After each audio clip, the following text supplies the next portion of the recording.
பாருங்க, அவன் பார்வை இல்லாதவனா இருந்தான். ஆனா வேதம் என்ன சொல்லுகிறது? 10வது வசனத்தை வாசிங்க. தமஸ்குவிலே 11வது வசனத்தை வாசிங்க. அப்பொழுது கர்த்தர், நீ எழுந்து நேர் தெருவு எனப்பட்ட தெருவுக்கு போய் அவன் ஜெபம் பண்றான். 12வது வசனம்.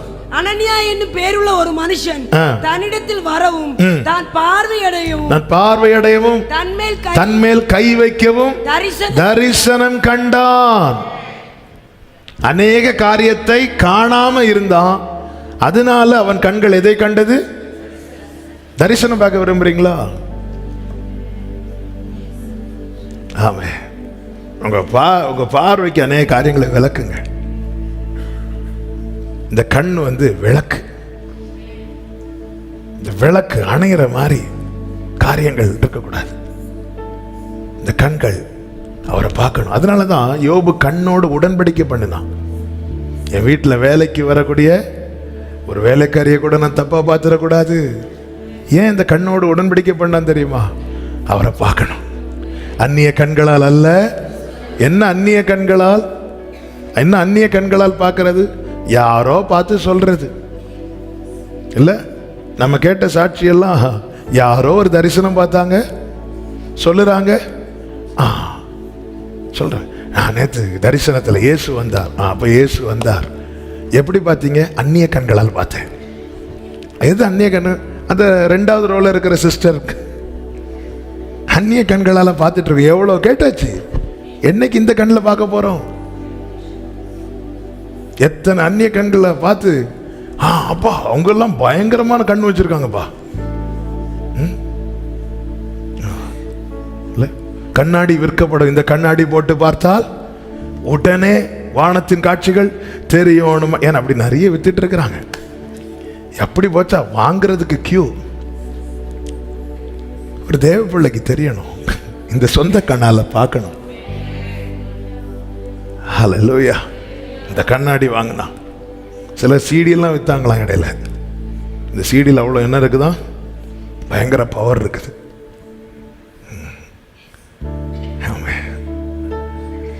அந்நிய கண்கள் அல்ல. 3 நாள் எல்லாத்தையும் அவாய்ட் பண்ணிட்டு தேவ பிரசன்னத்தில் இருக்கிறவனுக்கு கண்ணுக்கு கர்த்தர் தரிசனத்தை காட்டிட்டு இருக்கிறார். தரிசனங்கள் காண்பிக்கப்படுகிறது. உபவாசித்து ஜெபிக்கிறான். மகிமையை பார்த்தான். பார்த்தீங்களா? மகிமை காண்பித்து கொடுக்கப்படுகிறது. மலை மேல போயிட்டாரு மோசே. கீழே பூமியை பார்க்க விரும்பல, தள்ளி போயிருக்கிறான். மலை மேல போயிருக்கிறான். பூமிக்குரியவர்களுக்கு தன் கண்களை விலக்கி இருக்கிறார். இப்பொழுது கர்த்தர் மகிமையை காண்பித்து கொடுக்கிறார். அந்த பிரசன்னத்தை காண்பித்து கொடுக்க ஒரு தேவ பிள்ளை வாஞ்சிக்கணுங்க. கர்த்தர் காண்பித்து கொடுக்கிறார். கீழே சுற்றி எல்லாரும் பல்ல கடிச்சிட்டு கல்லை எடுத்து நிற்கும் போது ஸ்தேவான் இப்படி பார்க்கல, இப்படி அண்ணாந்து பார்த்தானா. ஆண்டவர், நான் இதெல்லாம் பார்க்க விரும்பல ஆண்டவரே. இதெல்லாம் பார்த்தா ஒருவேளை எனக்கு அவங்க மேல கசப்பு வர வாய்ப்பு இருக்கிறது. இதெல்லாம் பார்த்தா ஒருவேளை எனக்கு விரோதமா பல்ல கடிக்கிறான் ஆண்டவர். இதெல்லாம் பார்த்தா நானும் என்ன அறியாம ஒருவேளை அவங்களுக்கு விரோதமா கல் எடுக்க விரும்புகிறது. அதனால அவங்க என்ன, நான் உண்மை அண்ணாந்து பார்த்ததும் அவன் ஆவியில நிறைந்து அண்ணாந்து பார்த்து அவன் பிதாவையும் அவருடைய வலது பரிசத்தில் குமாரன் நிற்கிறதையும் பார்க்கிறார். சில காரியங்களை பார்க்காதபடிக்கு அவாய்ட் பண்ணுங்க. பல அற்புதமான காரியங்களை கர்த்தர் உங்கள் கண்களுக்கு காண்பித்து தருவார். உபவாசித்து ஜெபிக்கிறான். தீமோத்தேயுக்கு ஒரு வார்த்தை சொல்லுகிறார். பவுல் செய்யாமல் இருந்திருந்தா நிச்சயமா சொல்லியிருக்க மாட்டார். எனவே பவுல் இப்படி செய்வார் என்று நான் நிச்சயமாய் நம்புகிறேன். 1 தீமோத்தேயு 2:8 வாசிங்க. அண்டியும் புருஷர்கள் கோபமும் தர்க்கமும் இல்லாமல் பரிசுத்தமான கைகளை உயர்த்தி எல்லா இடங்களிலும் ஜெபம் பண்ண வேண்டும் என்று விரும்புகிறேன். அப்ப எப்படி ஜெபிக்கிறார்? கைகளை உயர்த்தி இல்ல, பரிசுத்தமான கைகளை உயர்த்தி. ஏன்னா அந்த கையை உயர்த்தி ஜெபிக்கிறதுங்கிறது அந்தி பலி, மாலை நேரத்தில் செலுத்தும் பலிக்கு ஒப்பிடப்படுகிறது. அப்ப நான் கர்த்தருக்கு நேராக என் கையை உயர்த்தும் போது இந்த கை எப்படி இருக்கணும்? சொல்லுங்க சத்தமா. அப்ப கையை பரிசுத்தமா இருக்கணும்னா இதை தீமைக்கு இந்த கையை பயன்படுத்தக்கூடாது. அதனாலதான் கோபம், தர்க்கம் இதெல்லாம் அவாய்ட் பண்ணிருங்க. தர்க்கம் அவாய்ட் பண்ணிருங்க. சில பேச்சு அதிகரிக்கும் போதுதான் கை கலப்பாகுது. ஆமே. இந்த கையில ஆண்டவர் தாவீதுட்ட சொன்னார், தாவீதுக்கு ஆசை சர்ச்சு கட்டணும், சர்ச்சு கட்டணும். தாவீதே, உன் கையில ரொம்ப இரத்தக்கரை வந்துட்டு, தாவீதே பையனை வச்சு கட்டுவேன். கையின் சுத்தம் என்பது எவ்வளவு முக்கியம். இருதயத்துக்கு ஏற்றவனா இருந்தாலும் கை எப்படி இருக்கணும்? அதனாலதான் தாவீது பாடுறார், கரைகள் எல்லாம் நீங்கிட என் கைகளை, கரைகள் எல்லாம். ஆமே, நம்முடைய கை சுத்தமா இருக்கணுங்க. ஆமே, இந்த கை இன்னொருத்தங்களுக்கு விரோதமாய் நீட்டப்படுறது கூட 1000 தடவை யோசிக்கணும். இப்படி ஈஸியா காட்டிடலாம், நீ சரியில்லை நீ ஈஸியா காட்டிடலாம். இப்படி காட்டிட்டு இப்படி உயர்த்தும் போது, பரலோகம் நம்மளை இப்படி சுட்டி காட்டும் போது தாங்க முடியுமா? உலகம் குற்றப்படுத்தினா அதுல எஸ்ஸும் இருக்கும் நோவும் இருக்கும். பரலோகம் குற்றப்படுத்தினா எஸ் தான். பரலோகம் சும்மா ஒருவனை குற்றப்படுத்தாது. ஈஸியா இவன் சரியில்லை அவ சரியில்லை, இவா சரியில்லை அவா சரியில்லை எல்லாம் சொல்லிட்டு இங்க வந்து, ஆண்டவரே உமக்கு நேரம் என் கைகளை விரிக்கிற. ஆண்டவர் சொல்லுவார், நானும் உனக்கு நேரம் என் கையை விரிக்கிறேன், என்கிட்ட தயவு செய்து. ஆமென், ஹல்லேலூயா. பரிசுத்தமான கைகளை இப்படி கையை உயர்த்தும் போது, ஓ ஜீசஸ், அதனால காக்கணும், தீமைக்கு விலகணும், தீமைக்கு விலகி நிற்கணும். தர்க்கம் வருதா, விலகிருங்க. சில காரியங்களை கேட்ட நமக்குள்ள கோபம் வருதுன்னு தெரியுதா, அந்த காரியத்தை கேட்காதீங்க, சொல்லாதீங்க, இப்ப சொல்லாதீங்க, இப்ப சொல்லாதீங்க. ஆமே, சில விஷயம் நைட்டு சீரியஸா பேசுறதுக்கு யாராவது போன் உங்ககிட்ட கொஞ்சம் பேசணும், நீங்க சொல்லுங்க, காலையில பேசுங்க. ஏன்னா அந்த மாலையில நைட்டு தூங்குற டைம் நமக்கு இந்த மாதிரி எல்லாம் தலையில ஏறிட்டுன்னா ஒழுங்கா தூக்கம் வராது. நைட்டு அப்படியே மைண்டில் போட்டு இவங்க இப்படி பண்ணிட்டாங்களா, அவங்க அப்படி பண்ணிட்டாங்களா, கொஞ்ச நேரம் படுப்போம், எழும்பி இருந்து அப்படி நெஞ்சு தடவிட்டு இருப்போம். அதனால சிலர்லாம் சில காரியங்கள் பேசும்போது நான் உங்கள்ட்ட என்ன சொல்லணும், காலையில பேசுறீங்களா? பைபிளே சொல்லுது, மாலையில அழுகையும் காலையில கழிப்பு. காலையில கொஞ்சம் ஃப்ரெஷ்ஷா இருக்கு. இப்போ சொல்லுங்க, ஒருத்தங்க சீரியஸா கோபத்தில் ஒரு விஷயம் பேச வரும்போது ஒரு 2 நாள் கழிச்சு அவங்களுக்கு பேசுறதுக்கு டைம் கொடுங்க. அதே மேட்டர் அவங்க சாஃப்டா சொல்லுவாங்க. அதாவது பாஸ்டர் வேற ஒன்றும் இல்லை, அன்னைக்கு 2 நாள் எப்படி சொல்லுவாங்க, என்ன பண்ணாங்க தெரியுமா, இப்படி சொல்ல வரத ஒரு நாள் கழிச்சு கேளுங்க, அவங்க என்ன பண்ணாங்க தெரியுமா. அப்படியா சிஸ்டர், போட்டு சிஸ்டர் நம்ம ஜெபம் பண்ணுமா, முடிஞ்சு, நாங்களும் சேஃப். இது சிலர் எல்லாத்தையும் கொட்டிட்டு அவங்க போய் சமாதானத்தோட படுத்துக்கொண்டு நித்திரை. நம்ம அரை மணிக்கு ஒரு தண்ணி குடிச்சிட்டு அங்கேயும் எங்கேயுமா, ஏசப்பா ஏசப்பா காத்துக்கோங்கப்பா ஏசப்பா. ஹல்லேலூயா, பிரைஸ் தி லார்ட். அதான் ஒரு நாள் 2016 வருஷத்துல ஒரு நாள் நைட்டு ஒரு 11 மணிக்கு அப்புறம் ஒரு சகோதரன் வந்தார். சகோதரன் வந்துட்டு இப்படி வெளியே நின்று பெல் அடிக்கிறார். அப்போ அப்பாலாம் இருக்கிறாங்க. நான் வெளியே போய், என்ன பிரதர் உள்ள வாங்க பிரதர், நம்ம சர்ச்சில் உள்ள ஒரு சகோதரன், உள்ள வாங்க. இல்லை இல்லை ப்ளீஸ் வெளியே வாங்க. உள்ள வாங்க பிரதர், நைட்டு 11 மணிக்கு மேலே. இல்லை நீங்கள் வெளியே வாங்க. சரி நான் வெளியே போயிட்டேன். வெளியே போய் நின்றுட்டு, என்ன மன்னிச்சிருங்க அப்படின்னார். என்ன பிரதர், நமக்கு 2 ரூபாய்க்கு இதுவரை ஒரு பிரச்சனை இல்லை. இல்லை நீங்கள் என்ன மன்னிச்சிட்டேன்னு சொல்லுங்க, நான் மன்னிக்கிறேன். சரி பிரதர் மன்னிச்சிட்டேன், என்ன விஷயம்னு சொல்லுங்க. இல்லை 1 மாசமா நான் வந்து சர்ச்சுக்கு வரல. சரி ஏன் வரல பிரதர்? இல்லை நான் சர்ச்சுக்கு வரும்போது ஒருத்தங்க உங்களை பற்றி தப்பாக சொன்னாங்க. என்ன சொன்னாங்க பிரதர்? அது மட்டும் என்கிட்ட கேட்காதீங்க. சரி நான் கேட்கல, இருந்தாலும் என்ன சொன்னாங்க பிரதர் சொல்லல, எனக்கு தூக்கம் வராது. அப்படி சொல்லலை, ஆனால் நமக்கு தெரியும். இல்லை உங்களை பற்றி சொன்னாங்க. சரி ஓகே. அதுக்கப்புறம் நான் சர்ச்சில் வந்து இருந்தோடனே நீங்கள் வர்ஷிப் பண்ணும்போது உங்களை ஒரு ஊழியக்காரனை என்னால் பார்க்க முடியல. அவங்க என்ன சொன்னாங்களோ அப்படி தான் பார்த்தேன். அதுக்கப்புறம் பார்த்தேன், சே இவங்கெல்லாம் வர்ஷிப் பண்ண இடத்துல நாம ஏன் இருக்கணும்னு சொல்லிட்டு போயிட்டேன். சொல்லிட்டு சரி ஓகே இப்போ ஏன் வந்தீங்க? அது 1 வாரமாக எனக்கு தூக்கம் வரல பிரதர். ஏன் தூக்கம் வரல? எனக்கு ஏதோ பயங்கரம் பயமாக இருக்கு. அப்புறம் நாங்கள் வீட்டில் கேட்க சொன்னாங்க, உடனே போய் அவர்கிட்ட சாரி கேளு இல்லைன்னா பெரிய தப்புன்னு. எனக்கு நிம்மதி வேணும், சமாதானம் வேணும், என்ன மன்னிச்சுட்டேன்னு சொல்லுங்க பிரதர். சரி பிரதர் நான் மன்னிக்கிறேன், ஆனால் உங்ககிட்ட சொல்லி தந்த ஆளை மட்டும் தயவு செய்து நான் மன்னிக்கிறேன் பிரதர். எனக்கு ஒரு பக்கம் பயங்கர சந்தோஷம். என்னன்னா, ஆண்டவரே நமக்காக நீங்க யுத்தம் பண்றீங்க, கிரியை செய்றீங்கன்னு சொல்லிட்டு ஒரு பக்கம் சந்தோஷம் இருந்தாலும், இந்த மாம்சம்னு ஒண்ணு இருக்கு தெரியுமா? ஆண்டவரே சரி பிரதர், நான் கேட்கறது உங்களை மன்னிக்கிறதுக்கு மட்டும் இல்ல, அந்த ஆளையும் மன்னிக்கணும். அதனால அந்த ஆளை சொன்னங்கன்னு அவரும் நம்பி அந்த ஆளை என்கிட்ட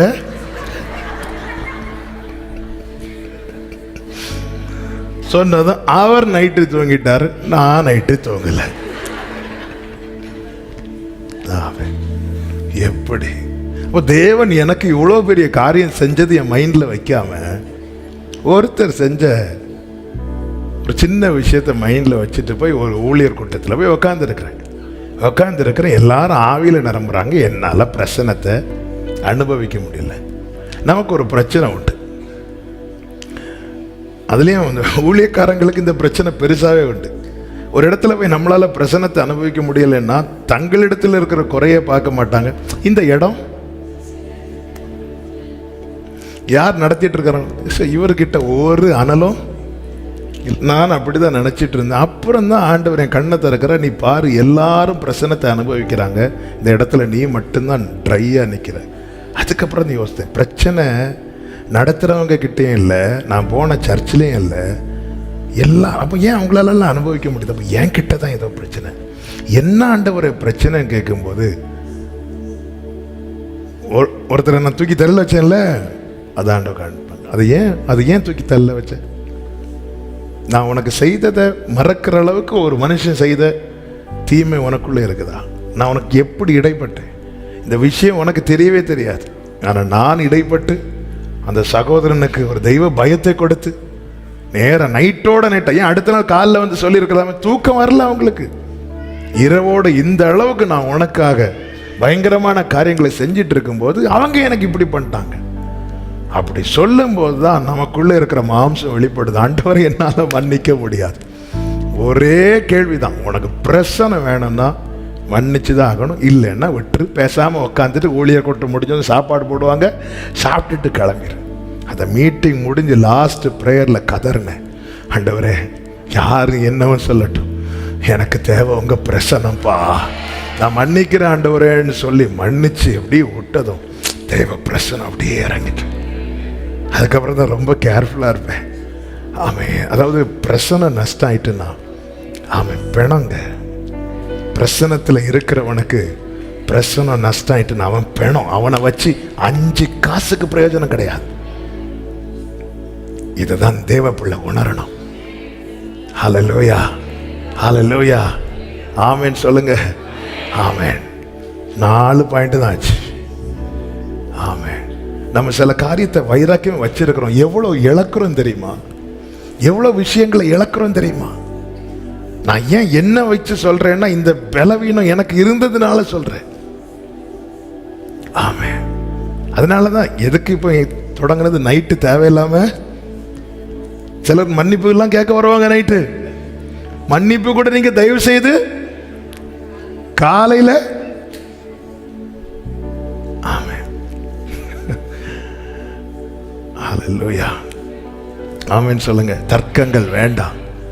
ஏன்னா இந்த கரம் அவருக்கு நேரம் உயர்த்தப்படக்கூடிய கரம். இந்த வாய் அவரை துதிக்கிற வாய். ஹல்லேலூயா, ஹல்லேலூயா. 5வதாக எப்படி ஜெபிக்கிறார் பாருங்க. பிலிப்பியர் 1வது அதிகாரம் 3 காரியத்தை நான் சொல்லிட்டு அப்படியே நம்ம கொஞ்சம் ஜெபம் பண்ணலாம். 1வது அதிகாரம் 4வது வசனத்தை வாசிங்க.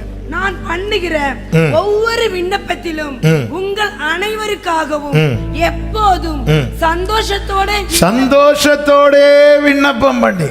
பவுல் எப்படி ஜெபம் பண்றார்? எல்லாரும் சொல்லுங்க. நீங்க எப்படி ஜெபம் பண்றீங்கன்னு கேட்கல. பவுல் எப்படி ஜெபம் பண்ணுகிறார்? சந்தோஷத்தோட. அதனாலதான் சிறைச்சாலையிலிருந்து பவுல் ஜெபம் பண்றதுக்கு முன்னாடி என்ன செஞ்சார்? நல்ல ஸ்தோத்திரம் பண்ணி. ஹல்லேலூயா. ஜெபிக்கிறது எனக்கு ரொம்ப பிடிக்கும் அப்படின்னு உண்மையில் கை தூக்க வேண்டாம். எத்தனை பேர் சொல்லுவீங்க? நம்ம ஜெபிக்கிறதே பயந்து பயந்து ஜெபிக்கல. இன்னைக்கு ஜெபிக்கல என்ன ஆக போகுதோ ஆண்டவரே. ஆமென். சிலர் எக்ஸாமுக்கு டைம் காலையில் ஃபோன் பண்ணுவாங்க. எக்ஸாம் போகிறதுக்கு முன்னாடி நம்ம காலையில் தான் தூங்கியிருப்போம். அதனால் சம்டைம்ஸ் மிஸ் ஆகிருக்கும். இல்லைன்னா ப்ரேயரில் இருந்தாலும் நான் எடுக்க மாட்டேன். சம்டைம்ஸ் மிஸ் ஆகிருக்கும் போது எக்ஸாம் முடிச்சுட்டு வந்தால் நான் எப்படிமா எக்ஸாம் எழுதுனேன், காலையில் ஃபோன் எடுக்காததும் இன்னைக்கு எக்ஸாம் அவ்வளோந்தான் நினச்சேன். ஆனால் ஆண்டவர் கிருபையினால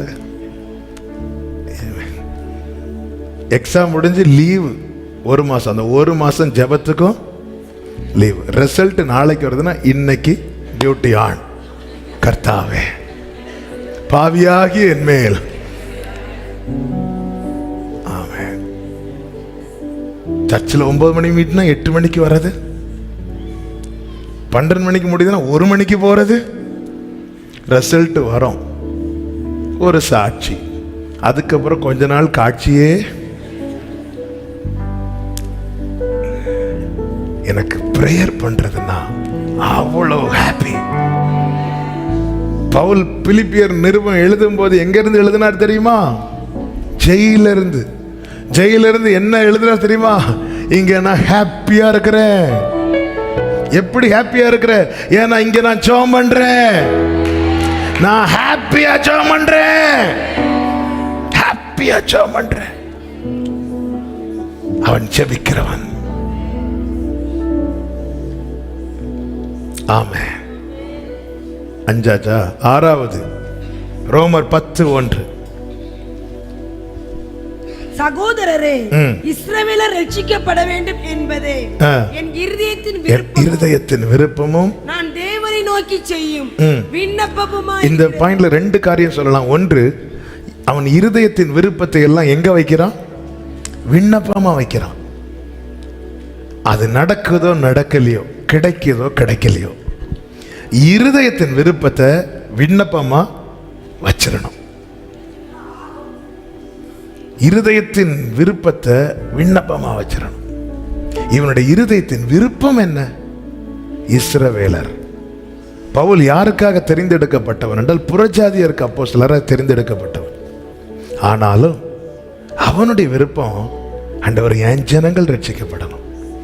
என் ஜனங்கள், நம்மை தேவன் எந்த தேசத்தில் வைத்திருக்கிறாரோ, எந்த பட்டணத்தில் வைத்திருக்கிறாரோ, அவர்கள் ரட்சிக்கப்பட வேண்டும் என்று நம்முடைய இருதயம் விரும்பணும். உங்களை எந்த தெருவில் வச்சிருக்கிறார், எந்த கிராமத்தில் வச்சிருக்கிறார், எந்த பட்டணத்தில் வச்சிருக்கிறார், அவங்க எல்லாம் ரட்சிக்கப்படணும்னு முதல்ல விரும்பணும். விருப்பத்தை விண்ணப்பமா வைக்கணும். நம்ம என்ன விரும்புகிறோம்? ஆண்டவரே, அவங்க 2 மாடியில் வீடு கட்டிட்டாங்க, எனக்கு பெருசா ஒன்றும் வேண்டாம் ஆண்டவர், அட்லீஸ்ட் ஒரு 4 மாடியாவது. ஆமென். ஹல்லேலூயா. ஆண்டவரே, இவங்க ரட்சிக்கப்படும். அதுவே என்னுடைய விண்ணப்பமா இருக்கிறது.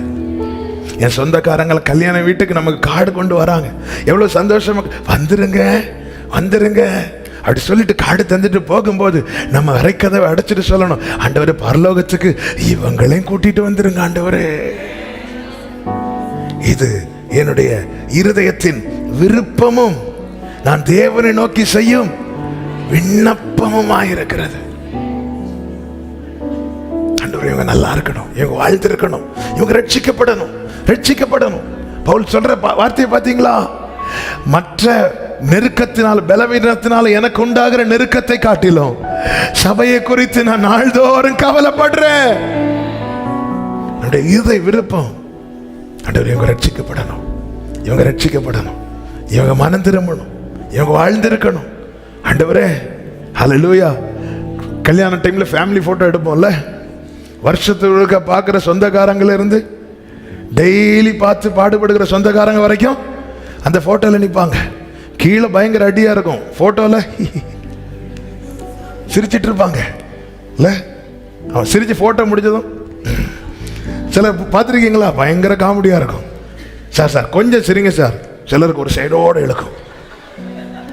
ஆமாம், அந்த போட்டோ ஓகே சொன்னதும் அவ்வளோதான். சிரிப்பு எங்க? நம்மள மாதிரி நடிகர்களை. ஆமென். ஹல்லேலூயா. அதான் போட்டோக்காரங்க சீஸ் அப்படிமா. சிலர் தேடுவாங்க எங்க சீஸ் இருக்கு. சாப்பிட்டுட்டு இப்பதான் சாப்பிட்டுட்டு வந்து சீஸே சீஸ். ஃபாதர் போட்டோ எடுக்கும்போது ஃபாதர் பெக்மாஸ் சொல்லுவாங்க ஜீசஸ் சொல்லுங்க அப்படிம்பாரு. ஆமாம், ஜீசஸ் சொன்னாலே அதுக்கப்புறம் நாங்கள் அதை பிடிச்சிட்டோம். எதுக்கு சீஸு பட்டர்னு சொல்லிட்டு இருக்கிறதுக்கு, போட்டோனாலே ஜீசஸ் சொல்லுங்கனாலே. சிலர் தமிழை தான் சொல்லுவாங்க ஏசுன்னு, ஜீசஸ்னா. ஆமாம், ஹல்லேலூயா. சந்தோஷமா? ஆமாம், நான் ஜெபம் பண்றேன்ப்பா சந்தோஷமா. இயேசுவே எனக்கு ஜெபம் பண்றது பிடிக்கும்பா. இவன் ஜெபிக்கிறவன், இவன் ஜெபிக்கிறவன்.